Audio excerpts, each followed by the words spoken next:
Joining me now, a 2020 Democratic presidential candidate and veteran who served in Afghanistan, South Bend, Indiana Mayor Pete Buttigieg. Mayor Buttigieg, thanks so much for joining us this morning. I want to start with President Trump's move to withdraw U.S. troops from northern Syria. You called the move shameful, but you have also said that the U.S. needs to, quote, put an end to endless wars. Now, I understand you don't like the way President Trump has done this, but if you were to pull troops out of Syria, how could you ensure allies such as the Kurds that they would be protected?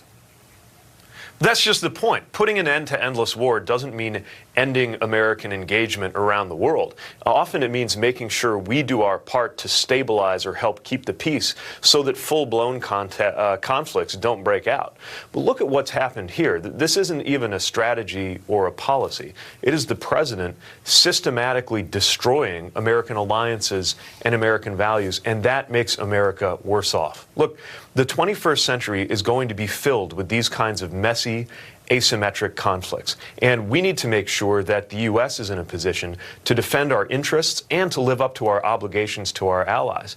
And right now, we're seeing the reverse. It is horrifying to see what is emerging, not just in terms of what is being done to Kurds, but in terms of ISIS fighters now being released, exactly as we were warned would happen. And we're seeing the first reports of atrocities, too. And what's even more disturbing to me as a veteran is hearing from soldiers who feel that they have lost their honor over this, who feel that they're unable to look in the eye allies who put their lives on the line to fight with us. And if you take away a soldier's honor, you might as well go after their body armor next. That's what the commander-in-chief is doing right now. So under a President Buttigieg, U.S. service members would stay in Syria. Is that right?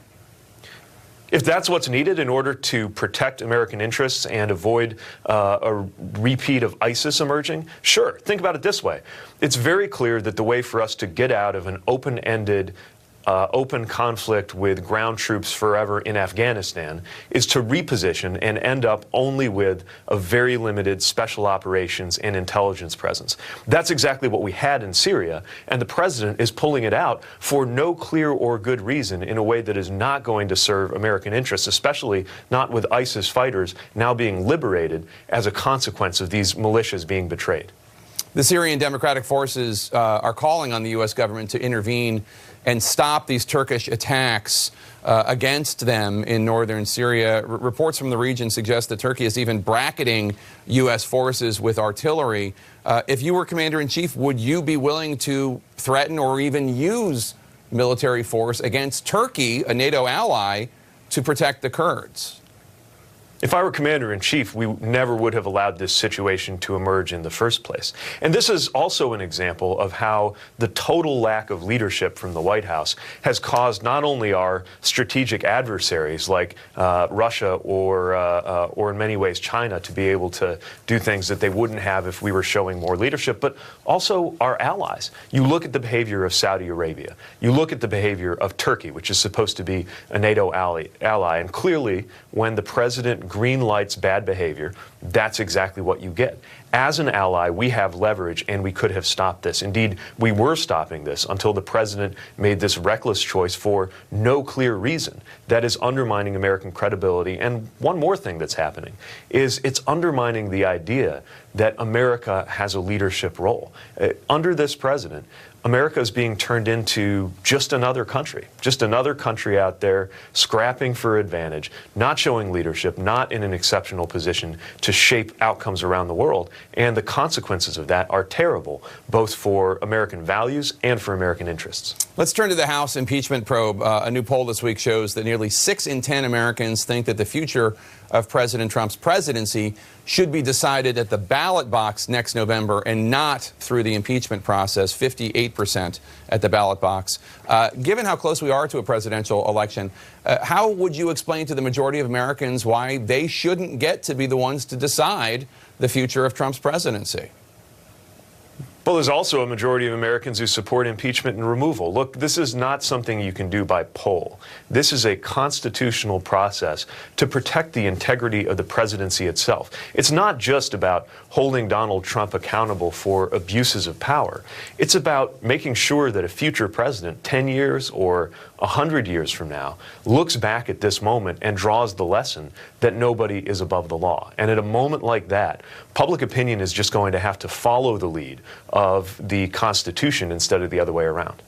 I want to ask you about Hunter Biden, and before I do, obviously, I want to make clear that President Trump and his allies are lying about Joe Biden and Hunter Biden, and obviously the conduct of President Trump to ask, push, whatever, foreign countries to investigate the Bidens has been deemed to be impeachable by Democrats in the House. But that said, Bloomberg is reporting this morning that Hunter Biden is stepping down from the board of a Chinese company and promising to forego all foreign work if his father is elected president.